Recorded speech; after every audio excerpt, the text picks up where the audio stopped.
Start by thinking about how a bill becomes a law in the United States. It is a long and winding road, right? Sometimes, after a bill passes in both the House of Representatives and the Senate, there is still one more important step. When the House and Senate pass different versions of the same bill, a legislative conference committee is formed to resolve those differences and create a single, unified version. This vital step ensures that both chambers agree on the exact language of the proposed law before it can move to the President.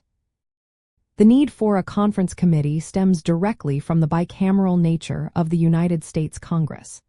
Because both the House and Senate must pass identical legislation, differences in amendments, wording, or even entire sections can arise as bills move through each chamber's unique legislative process.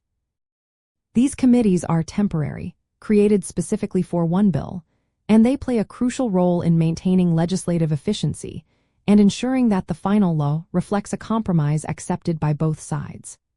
Members of a conference committee, often called conferees, are usually senior members from the committees that originally considered the bill, representing both the majority and minority parties from each chamber.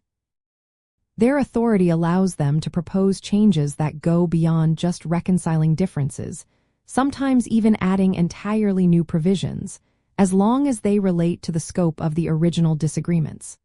However, their ultimate goal is to produce a conference report that both chambers can vote on, which cannot be amended, only accepted or rejected. So, how does this actually work? Once appointed, the conferees meet to negotiate. Imagine a focused negotiation table where they iron out the wrinkles between the House and Senate versions. They might accept one chamber's language, adopt a compromise, or even write entirely new text related to the disputed provisions. After reaching an agreement, they draft a conference report.